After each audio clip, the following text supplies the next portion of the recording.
வணக்கம் மாணவர்களே.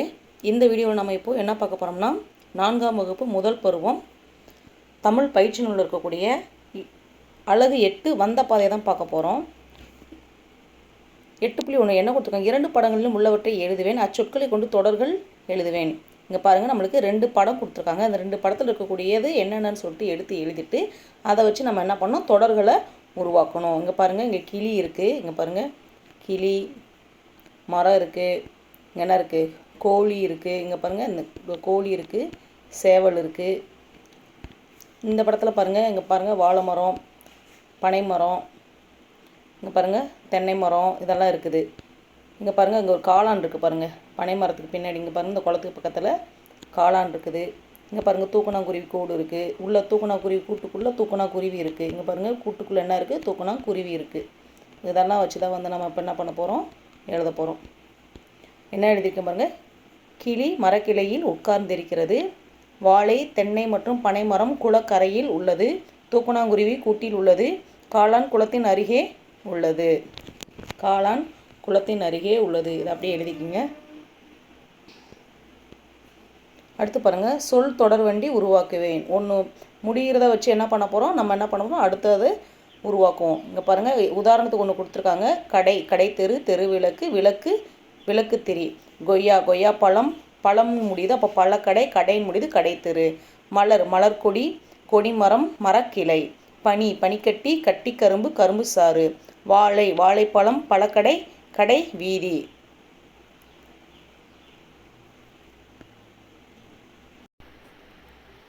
வீடு, வீட்டு வாசல், வாசற்படி, படிக்கட்டு. அடுத்து பாருங்கள், ஒரே வரிசை எழுத்துக்கள் வருமாறு தொடர்கள் எழுதுவேன். மரத்தில் மாடு கட்டியிருந்தது, குரங்கு கூடையில் அமர்ந்தது, பசு பால் கொடுக்கும், தவளை தாவி குதித்தது, வளவன் வாசலில் நிற்கின்றான், சிறுவன் சீக்கிரம் வந்துவிட்டான், கருப்பு காகம் கரைந்தது, கருப்பு காகம் கரைந்தது. அடுத்து பாருங்கள், நாங்களே படிப்போம் எழுதுவோம். நீலவண்ண மேகமே, ஓங்கி உயர்ந்த மலைகளே, பச்சை பசேலென்ற வயல்களே, வளைந்து செல்லும் ஆறுகளே, பறந்து விரிந்த கடல்களே, வெள்ளி போன்ற அருவிகளே, பார்ப்போர் கண்களுக்கு அழகே, பார்க்கும் மனங்களுக்கு நிறைவே, காது நீண்ட முயல்களே, முதுகில் சுமக்கும் யானையே, துள்ளி ஓடும் மான்களே, குதித்து ஓடும் மான்களே, நீல நிற வானமே, வெள்ளை நிற புறாக்களே, மரத்தில் ஏறும் கரடியே, நீ என்ன உண்ண போகிறாய். அடுத்து புத்தகத்தில் தேடி எழுதுவோம். பாடலில் ஐ ஓசையில் முடியும் சொற்களை எடுத்து எழுதுக. யானை, படை, சினை, விதை. தென்னீர், பக்கத்தில் என்ன, தென்னீருக்கு அப்புறம் அந்த பாடலில் என்ன வரும், கயத்து, சிறுமீன் சினைன்னு வரும். அப்போது பாடல் வரியில் விடுபட்ட சொல்லினது கயத்து. 2ஆம் எழுத்து ஒன்றுபோல் உள்ள சொற்களை எடுத்து எழுதுக. தென்னீர், நுண்ணிதே. பாருங்கள், இன்னும் 3 சுழி எண்ணு, ரெண்டுலேயுமே 3 சுழி எண்ணு வந்திருக்கு. அடுத்து பிழையை நீக்கி எழுதுக. புறவி, பெரியரா வந்து சின்னராவா மாறும். யானை 3 சுழி நெய் வராது, 2 சுழி நெய் தான் வரும். மன்னர் எல்லாமே 2 சுழி எண்ணு தான் வரும். அண்ணலுக்கு இங்கே என்ன வரும், 3 சுழி எண்ணு வரும், அண்ணல். அடுத்து சொற்களை இணைத்து தொடர்களை எழுதுவேன். அவள் நடனம் ஆடினாள், அவர்கள் சுற்றுலா சென்றனர், அது தோட்டத்தில் மேய்ந்தது, அவை வானில் பறந்தன, அவன் பூங்காவிற்கு சென்றான், அவன் பூங்காவிற்கு சென்றான். அடுத்து 8.7 பாருங்கள், பொருள் புரிந்து தொடர்களை உருவாக்கி எழுதுவேன். நேற்று அடைமழை பெய்தது, நான் மழையின் போது கேழ்வரகு அடை உண்டேன். பலாமரம், எங்கள் தோட்டத்தில் பலாமரம் உள்ளது, பலாப்பழம் மரத்தில் காய்க்கும், பஞ்சு மிட்டாய் இனிப்பாக இருக்கும், பஞ்சு போன்ற மென்மையான மிட்டாய். நான் தேன்கூடு பார்த்தேன், தேன்கூட்டிலிருந்து தேன் எடுப்போம். தஞ்சை கோவில் கல் தூணால் கட்டப்பட்டது, உறுதியான கல்லால் ஆனவை. படத்தை பார்ப்பேன், தொடரை நிரப்புவேன். சேவல் கூவும் நேரத்தில் செழியன் எழுந்தான், சேறு தாண்டி. பாருங்கள், இந்த படத்தில் என்ன பண்ணியிருக்கோம், செவ்வாழை, வாழை எப்படி இருக்குது பாருங்கள், சிகப்பு நிறத்தில் இருக்கப்போ செவ்வாழை பறித்தான். அதுக்கப்புறம் பாருங்கள், இங்கே பாருங்கள் பெட்டியிலேருந்து என்ன பாருங்கள், பேரிக்காய், பெட்டியிலிருந்து பேரிக்காய் எடுத்தான். அதுக்கு அடுத்த படத்தில் என்ன பண்ணியிருக்காங்க, தென்னை மரத்திலிருந்து தேங்காய் பறித்தான். அதுக்கப்புறம் பாருங்கள், இந்த படத்தில் என்ன போட்டிருக்காங்க, வெண்டைக்காய் பறிக்கிறாங்க. வேலி இருக்கா பக்கத்தில், அங்கே பாருங்கள், வேலி ஓரம் இந்த வெண்டை செடியில் வெண்டைக்காய் பறித்தான். இங்கே பாருங்கள், மெத்தையில் மேசை வைக்கிறாங்க, மெத்தை மீது சிறிய மேசையை வைத்தான், பறித்தவை அனைத்தும் அதன் மேல் வைத்து உண்டு மகிழ்ந்தான்.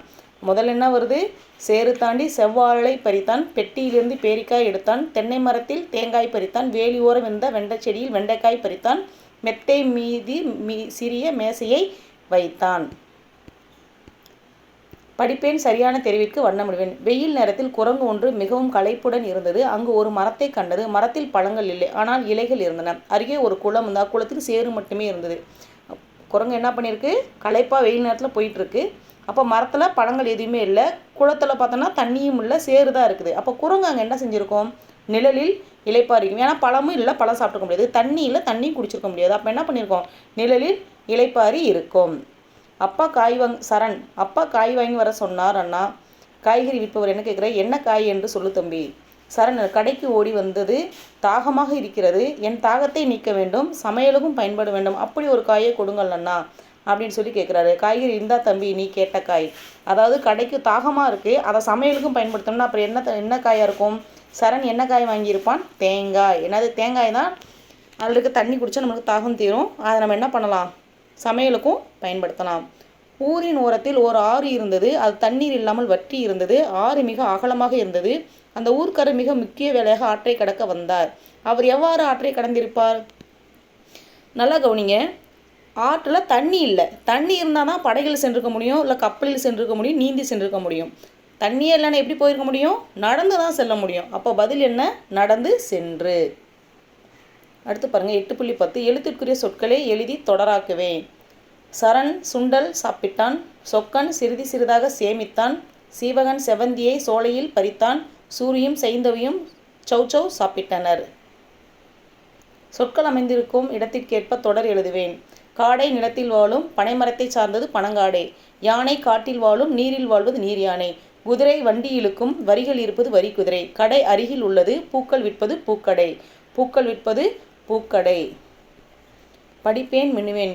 குறிப்பே படிப்பேன், விடுபட்டதை நிரப்புவேன். திருவிழா முளைப்பாரி. இருசக்கர வாகனம் என்னது, மிதிவண்டி. பழம் மாம்பழம். காய்கறி முள்ளங்கி. விலங்கு ஒட்டகம். உழவு விவசாயம். இசைக்கருவி மத்தளம். நேரம் காட்டுவது கடிகாரம். சொல்லை கண்டுபிடிப்பேன், தொடர் எழுதுவேன். கரடி காட்டில் வாழும், புலி குகையில் வாழும், மான் துள்ளி குதித்து ஓடியது, சிங்கம் காட்டின் தலைவர்.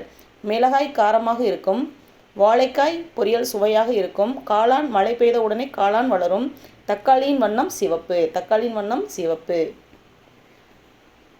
நெல்லிக்காய்.